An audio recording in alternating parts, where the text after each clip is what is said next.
भगवान ऐसी भाभियां सबको मिले। सुषमा की बात को सुनकर रूबी ने रसोई में से दूध का गिलास उठा लिया और शर्माते हुए अपने कमरे की तरफ को जाने लगी। अभी वो बस जा ही रही थी कि तभी उसने अंकुश को बात करते हुए सुना। रीना जान, मैं तुम्हें कैसे समझाऊं? तुम्हें क्या लगता है कि मैंने तुम्हें छोड़ दिया है? नहीं, मुझे ऐसा नहीं लगता, क्योंकि मैं तो पागल हूं ना जो सब कुछ सामने होते हुए भी तुम्हें सब एक्सप्लेन करूंगी। तुम समझ नहीं रही हो जान, मैंने बस तुमसे प्यार किया है और करता रहूंगा। वो तो काली तो बस सोने की मुर्गी है जिसका रंग काला है लेकिन बड़ी ही अमीर है।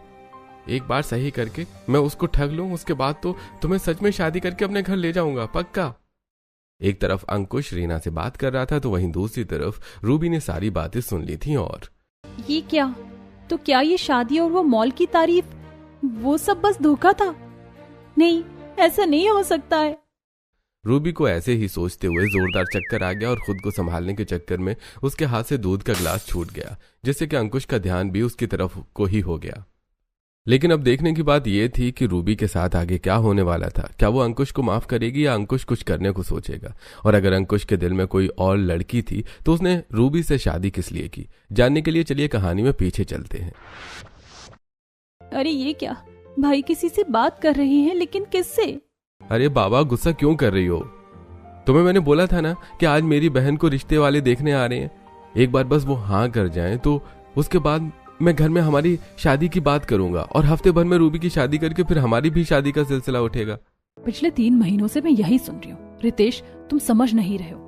माना कि मैंने और तुमने घर में बताया हुआ है कि हमारी रिलेशनशिप है, लेकिन फिर भी तुम्हारी तरफ से शादी का कोई भी रिस्पॉन्स ना आने की वजह से अब तो माँ बाबा को ये लगने लग गया है कि तुम मुझ में और तुम्हारे भाई मेरी बहनों में इंटरेस्टेड ही नहीं है। माँ बाबा हमारी शादी दूसरे लड़कों से करवाने को सोच रहे हैं। ओहो, वो ऐसा सोच भी कैसे सकते हैं? इस सब की वजह बस हमारी बहन ही है। उसकी कहीं शादी हो जाए ना तो हम सभी फ्री हो जाएंगे। अच्छा चलो, मैं फोन रखता हूँ। फोन रखने से पहले मैं तुम्हें एक बात क्लियर कर देती हूँ रितेश, अगर इस बार भी तुम्हारी बहन का रिश्ता पक्का नहीं हुआ ना तो मैं तुम्हारी बातों में नहीं आऊंगी और बाबा और माँ को बोल दूंगी कि जो वो करना चाहते हैं कर सकते हैं। गौरी ने ऐसे बोलकर फोन काट दिया। रितेश का दिमाग टेंशन में आ गया। अब मैं क्या करूं? क्या एक भाई होने के नाते मेरा ये सोचना गलत है कि मेरी बहन का घर बस जाए तो फिर उसके बाद मैं अपना घर बसाऊं?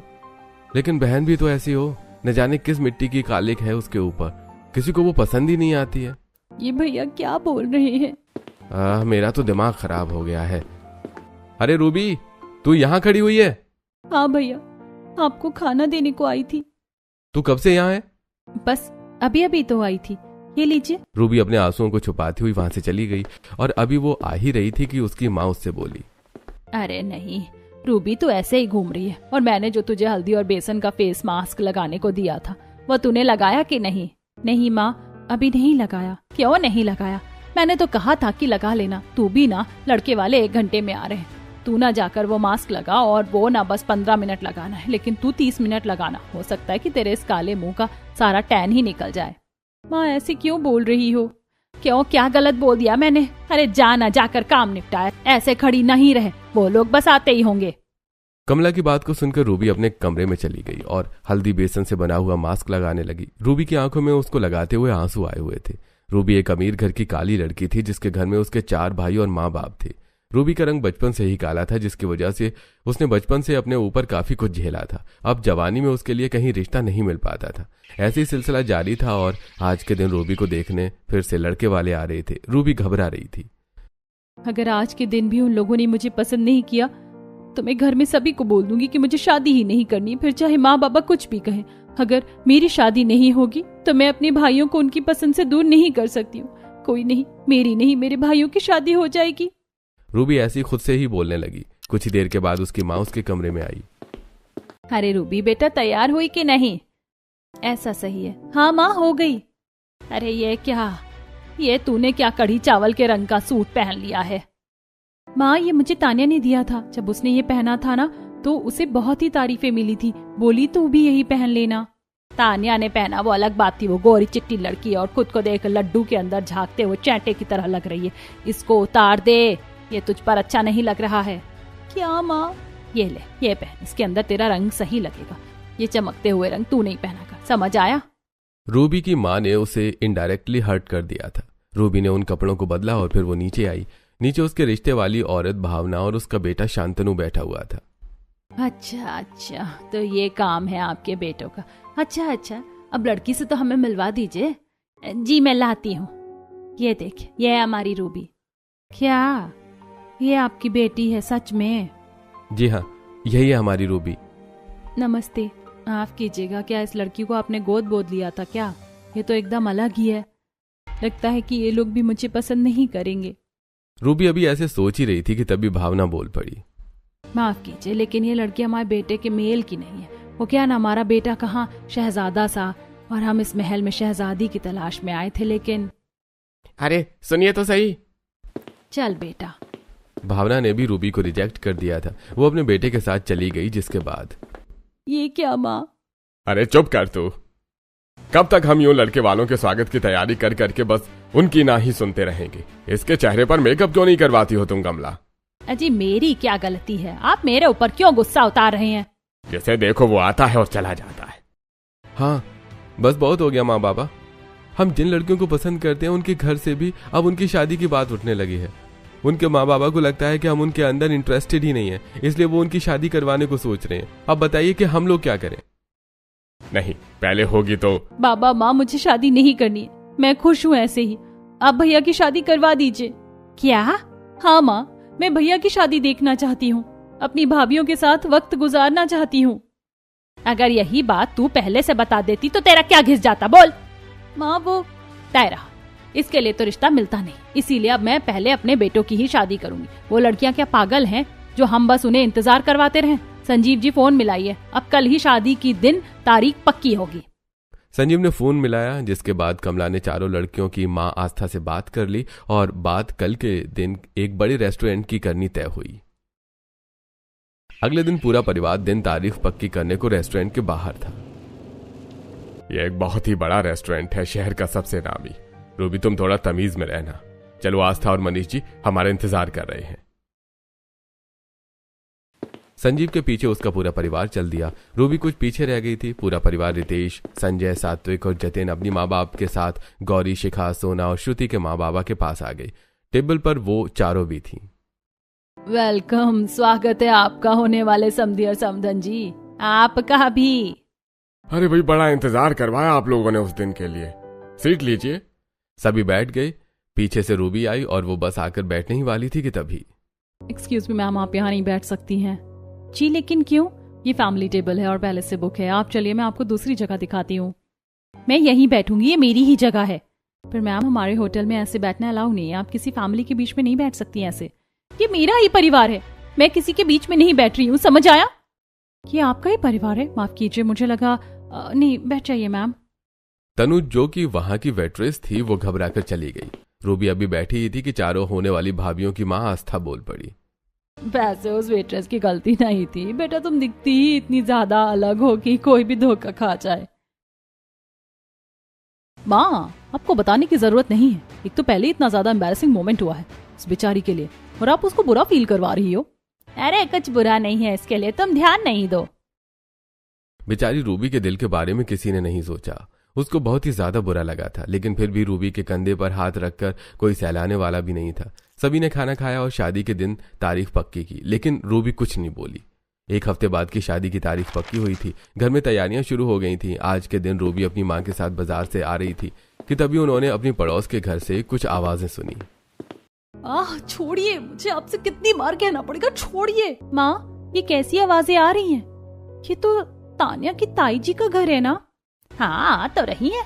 अरे लड़ रहे होंगे ऐसे ही। आजकल के लोगों में बर्दाश्त कहाँ रह गई? जिसको देखो जरा जरा सी बातों पर काट खाने को आता है। चल तू ध्यान नहीं दे।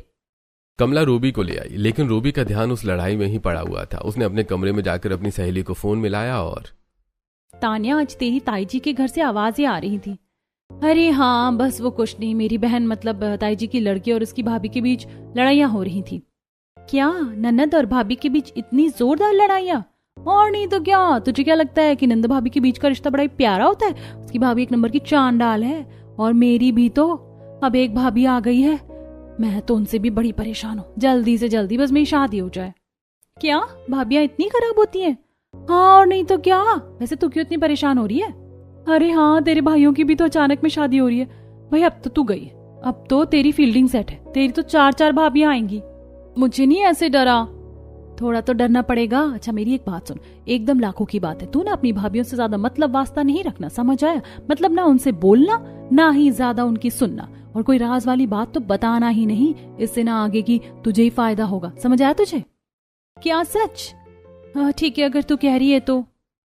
रूबी ने अपनी सहेली की बात को मान लिया और फैसला किया कि अब वो अपनी भाभीियों के आने के बाद ज्यादा उनके पास नहीं रहेगी। देखते ही देखते रूबी के भाइयों की शादी का दिन भी आ गया और अभी उसकी भाभियां अपने गृह प्रवेश के लिए दरवाजे पर खड़ी हुई थी।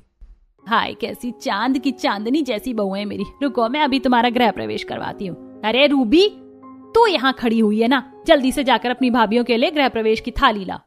जी माँ, मैं ले आई, आप ये लीजिए। मुझे क्यों दे रही है? तेरी ही तो भाभियां हैं, तेरा अधिकार है। चला तू जाकर अपनी भाभीियों का गृह प्रवेश करवा। जी माँ। अरे कमला बहन, ये क्या कर रहे हो? क्या हुआ हेमा आंटी? नहीं, बहुओं का स्वागत अपनी इतनी काली बेटी से करवा रही हो? घर में खुशियों का उजाला आने से पहले अंधेरा हो जाएगा। अरे हाँ, ये तो मैंने कभी सोचा ही नहीं। इससे ये ले लो और तुम प्रवेश करवाओ। लक्ष्मी जैसी बहुओं का इस काले साए से करवा रही हो। कमला ने हेमा की बात को सुनकर रूबी से गृह प्रवेश की आरती की थाली ले ली, जिसके बाद माँ मुझे कमरे में चले जाना चाहिए। रूबी उदास होकर अपने कमरे में चली गई। मैं दुखी क्यों हो रही हूँ? मुझे तो इस बात से फर्क ही नहीं पड़ना चाहिए। मुझे तो मेरी भाभीियों से दूर ही रहना है ना। रूबी ऐसे ही खुद को समझाने लगी। वहीं दूसरी तरफ उसकी भाभियां गृह प्रवेश के बाद अपने कमरे में चली गईं और सात्विक, सोना, आज आखिरकार ये दिन आ ही गया। कब से हम इस दिन का इंतजार कर रहे थे। तुम खुश तो हो? हाँ, खुश तो बहुत हूँ, लेकिन अपनी नंद के लिए बुरा भी लग रहा है। सात्विक, माँ जी को ऐसा नहीं करना चाहिए था, उन्हें बुरा लगा होगा। अरे तुम रूबी को छोड़ो, उसके लिए कोई बड़ी बात नहीं है, उसको तो इस सब की आदत है। तुम कहाँ उसके बारे में सोचने लगी? आज हमारा खास दिन है, चलो मुस्कुराओ। सोना की तरह बाकी रूबी की भाभीियों को भी उसके लिए बुरा लग रहा था। ऐसी सुबह हो गई और आज के दिन चारों ही बहुओं की पहली रसोई की रस्म होनी थी। नमस्ते माँ जी, बाबा जी। नमस्ते बहुओं, उठ गई तुम? कितनी प्यारी लग रही है मेरी चारों बहुएं। प्यारी तो होंगे ही, आखिर सास जो इतनी अच्छी है। वो तो है। माँ जी, हमारी ननद कहाँ है? माँ, ये लो आपकी चाय। अरे रूबी, तुमने क्यों माँ जी के लिए चाय बनाई? अब हम आ गए ना, अब ये घर के काम तुम हमारे ऊपर छोड़ दो। नहीं भाभी, मैं ठीक हूँ। रूबी भाभीियों के आने के बाद भी अपने कामों से पीछे नहीं हट रही थी। ऐसी दोपहर हो गई और अब बहुओं की पहली रसोई की रस्म करने की बारी थी। बहुओं, काफी वक्त हो रहा है तो तुम एक काम करो, जाओ जाकर तुम अपनी पहली रसोई बना लो। सभी को कुछ ही देर के बाद भूख लग जाएगी। जी माँ जी, बताइए क्या बनाना है? मैं तुम्हें क्या बताऊं, जो तुम्हें अच्छे से आता हो वही बना लो। वैसे पहली रसोई का खाना तो भाभियां अपनी नंदों की डिमांड पर बनाती हैं। चलो रूबी दीदी, आप बताओ कि आपको क्या खाना है? क्या मैं बताऊं? नहीं भाभी, मुझे नहीं बनवाना है कुछ भी। क्या हो गया है? कुछ नहीं, आपका जो मन हो बनाओ, मेरी कोई ऐसी डिमांड नहीं है। रूबी ने ऐसे बोलकर बात को खत्म कर दिया और वो अपने कमरे में चली गई। अरे रहने दो, इससे क्यों पूछ रही हो? कोई फायदा नहीं है, जो कुछ आता हो आप लोगों से वही बना लो। शुद्धि भाभीियों के साथ संभल कर खाना बनाना। जी? रूबी अपने कमरे में चली गई और भाभियां रसोई में खाना बनाने को आ गईं। पता है, मुझे ना रूबी के लिए बहुत बुरा लगता है। बेचारी, उसके साथ अच्छा सुलूक नहीं होता है। वो भी तो हमारे साथ अच्छी नहीं है। अगर हम उसके साथ अच्छा करने की भी सोचें तो क्या ही किया जा सकता है? ऐसा नहीं है, मुझे तो रूबी की आंखों में घबराहट और एक उदासी दिखाई देती है। सच कहूँ ना, मुझे ऐसा नहीं लगता कि जो रूबी दिखा रही है वो सच में है। अरे नहीं दीदी, ये तेल तो उड़ रहा है, अब क्या करूं? शिखा ने चिल्लाकर सभी का ध्यान अपनी तरफ को कर दिया, जिससे कि रूबी के बारे में बात ही खत्म हो गई। कुछ ही देर के बाद बहुओं ने खाना लगा दिया और सभी खाना खाने को बैठे। रूबी भी डरते डरते बैठ गई थी और अरे क्या बात है, इसको बोलते हैं खाना। सच में मजा आ गया। बाबा, ऐसी बात है तो और लीजिए। अरे बहुत ही ज्यादा लजीज खाना बनाया है। मेरी बहुओं ने बनाया है, इन्हें तुम ऐसे ही समझ रहे हो? तूने क्या मुंह में दही जमा लिया है? तू भी कुछ तारीफ कर दे। क्या माँ? हाँ, बहुत अच्छा खाना है सच में भाभी। अच्छा, खुशी हुई सुनकर। थोड़ा और ले लो। नहीं, बस मेरा खाना हो गया, मैं जा रही हूँ। रूबी ऐसे बोलकर उठ गई। उसकी भाभीियों को उसका बर्ताव अजीब लग रहा था, लेकिन वो कुछ नहीं बोली। ऐसी अब रूबी के भाइयों की शादी हुए 1 हफ्ता हो गया था और इस 1 हफ्ते में अभी भी रूबी अपने भाभीियों से घुली मिली नहीं थी। ऐसे दिन गुजर रहे थे और आज के दिन चारों भाभियां ही सोफे पर बैठी हुई बातें कर रही थी। वहीं कमला भी बैठी हुई थी। अच्छा, तो तुम सभी ने ही एमए तक की पढ़ाई की हुई है। वैसे कुछ भी कहो, सुंदर लड़कियां एमए ही करती है। अरे माँ जी, ऐसा तो कुछ नहीं है। अच्छा, आप ये सब छोड़िए, ये बताइए कि आप हमारे साथ शॉपिंग करने कब चलेंगी? जब तुम ले जाओगी तुम्हारी सास तो तभी आ जाएगी। अरे माँ जी आप भी ना, हम क्या आपको मना कर रहे हैं। अच्छा रूबी दीदी कहाँ है? माँ मैंने खाने के बाद के बर्तन साफ कर दिए, आप चाहे तो देख सकती हैं। बहुत अच्छे। अरे रूबी यहाँ आओ, तुम क्यों काम करती रहती हो? नहीं मैं ठीक हूँ और काम करना मेरा फर्ज है। मैं आपकी शादी के पहले भी करती थी, अब मैं जा रही हूँ। रूबी आज भी अपने कमरे में चली गई, लेकिन आज के दिन उसकी भाभियों ने उसको अकेला नहीं छोड़ा। मुझे ऐसा लगता तो नहीं है कि मेरी भाभियां भी बाकी भाभियों की तरह हैं, लेकिन मैं ये सब क्यों सोच रही हूँ। वैसे भी जिसका अपनी भाभियों से रंग नहीं मिलता उसका दिल क्या मिलेगा। रूबी की बात को उसकी भाभियां सुन रही थीं, वो पीछे से बोली, और किसने कहा कि घर वालों से रंग का मिलना जरूरी है? अरे भाभी आप क्या बात है, मैं कुछ नहीं बोल रही हूँ। तुम्हें कुछ बोलने की जरूरत भी नहीं है। हम जानते थे रूबी कि तुम्हारी हमसे बात करने की वजह यही होगी। तुम लोगों के तानों से परेशान होना, फिक्र मत करो, हम तुम्हारी भाभियां कभी तुम्हारे ऊपर एक आंच तक नहीं आने देंगी। बस तुम हमें एक मौका तो दो। शिखा की बात को सुनकर रूबी खुश हो गई, जिसके बाद वो सब कुछ भूलकर अपनी भाभियों के साथ ही बैठ गई और उनसे बातें करने लगी। ऐसे ही गौरी ने रूबी के पांव देखे और ये क्या, तुम्हारे पांव तो इतना काम करने की वजह से सूज गए हैं। रूबी लाओ मैं इनके ऊपर ट्यूब लगा देती हूँ। नहीं भाभी उसकी जरूरत नहीं है, मैं ठीक हूँ। क्यों नहीं है? पहली बार तो हमारी नंद हमारे पास बैठी है, चलो आओ, मना नहीं करते। ऐसे बोलकर गौरी ने रूबी के सूजे हुए पांव पर ट्यूब लगाना शुरू किया और शिखा ने उसके सर की मालिश कर दी, जिससे रूबी की आंखें बंद हो गईं और कुछ देर के बाद वो बोली, लोगों की भाभियां होती होंगी खराब, मेरी भाभियां तो हीरा है हीरा। सच में भाभी मुझे माफ कीजिए, मैंने आपको गलत समझा। माफी ऐसे नहीं मिलेगी, अब तो कल हमारे साथ आपको मॉल चलना ही पड़ेगा। रूबी अपनी भाभियों की बात को सुनकर राजी हो गई। ऐसे ही अगला दिन निकल आया और आज के दिन पांचों नंद भाभी मिलकर घर के काम कर रही थी। भाभी मैंने ये साफ कर दिए हैं। अरे वाह, मेरा काम आसान हो गया। अच्छा रूबी दीदी मैंने आपका नाश्ता बना दिया था, आप कर लीजिए। जी भाभी आपका शुक्रिया। रूबी नाश्ता करने को आ गई, जिसके बाद नाश्ता करके वो गौरी का हाथ बटाने के लिए गार्डन में पौधों को पानी देने में उसकी मदद करने लगी। आपको पता है भाभी, ये पौधा मैंने रितेश भैया से लड़कर लगाया था। वो बोल रहे थे कि उन्हें यहाँ कुछ और करना है और मैंने यहाँ प्लांटिंग करने का जगह बनाया। अच्छा किया, तुमने तो यहाँ कितना बड़ा पौधा खड़ा कर दिया है और वो तो यहाँ कुछ बेकार ही करते। सही कहा भाभी, आपकी और मेरी सोच कितनी ज्यादा मिलती है। देखो तो जरा दोनों नंद भाभी की आपस में कितनी ज्यादा बन रही है, चलो नजर ना लगे। रूबी और उसकी भाभियों के बीच का रिश्ता देखकर अब तो पड़ोसी भी उनकी तारीफ कर रहे थे। ऐसे ही उन्होंने मिलजुल कर काम किए, जिसके बाद बहुएं अपनी नंद को मॉल ले आई। और हम कहाँ जा रहे हैं भाभी? मुझे बाबा ने पैसे दिए थे तो मैं सोच रही थी कि आज क्यों ना हम तनिष्क ज्वेलरी शॉप पर चलें। हाँ दीदी चलो चलते, मजा आएगा। ठीक है चलो। शिखा की बात को सुनकर सभी बहुएं और रूबी भी ज्वेलरी शॉप पर आ गई, जहां उन्होंने डायमंड रिंग देखना शुरू कर दिया। कहाँ है? कहाँ है? क्या हुआ, आप क्या ढूंढ रही हैं? आपकी शॉप पर एक गुलाबी रंग के हीरे वाली अंगूठी थी, वो कहाँ है? अच्छा वो वाली, क्या बात है, आप तो हीरों के बीच भी कोहिनूर लेने आई हैं। ये रही। यही तो है जो मुझे चाहिए थी। कितने की है ये? ये महंगी अंगूठी है, 50 लाख। ठीक है पैक कर दो। सोना की बात को सुनकर अंकुश हैरान हो गया, क्योंकि अंगूठी बड़ी ही महंगी थी और फिर उसने उसको वो पैक करके दे दी। भाभी ये अंगूठी तो बहुत ही ज्यादा प्यारी है, सच में। क्या तुम्हें ही अच्छी लग रही है रूबी? ठीक है इसको तुम ले लो। नहीं नहीं, ये इतनी महंगी मैं नहीं ले सकती हूँ। नहीं नहीं, अब तो तुम्हें ये लेनी ही पड़ेगी, चलो लो। रूबी मना करने लगी, लेकिन सोना ने उसके हाथ में वो अंगूठी पहना दी। ये देखकर दुकान का मालिक अंकुश बोला, अरे वाह, आपके जीवन का रिश्ता तो बड़ा ही प्यारा है और आपकी नंद भी बड़ी प्यारी है। जिसकी नंद इतनी प्यारी हो उसकी भाभियों की पसंद तो अच्छी ही होगी। अंकुश की बात सुनकर सभी भाभियों ने उसके मुंह को देखा। रूबी भी शर्मा गई और जब बहुएं आ रही थी तो वैसे सुनी थी उस ज्वेलर की बात, उसे हमारी रूबी अच्छी लग रही थी। अब हीरे की पहचान तो सुनार को ही होती है ना। लगता है कि रूबी को अब उसके ससुराल भेजने का वक्त आ गया है। बहुएं ऐसे ही रूबी को छेड़ने लगी। उन्होंने घर जाकर ये बात सभी को बताई और अरे कौन था वो लड़का, मुझे उसका एड्रेस चाहिए। मैं आज ही उसके घर रूबी के रिश्ते की बात करूंगा। यह दुनिया का पहला ऐसा लड़का है जिसने रूबी की तारीफ की। सभी को अंकुश पहला और आखिरी लड़का लग रहा था जिसको रूबी में इंटरेस्ट आया था। उसी दिन रितेश ने अंकुश का पता निकालकर उसके घर रूबी की शादी की बात की और रूबी को देखने आए बिना ही अंकुश और उसकी मां सुषमा ने शादी के लिए हाँ कर दिया। एकदम खड़ा खड़ी में रूबी की शादी अंकुश के साथ हो गई और रूबी अपने भाभियों से विदा लेकर अब ससुराल में आ गई थी। अंकुश जी, गृह प्रवेश? कैसा गृह प्रवेश? अरे मेरा मतलब है कि मेरी माँ तो बूढ़ी है, वो कहाँ ये सब करवा पाएंगे।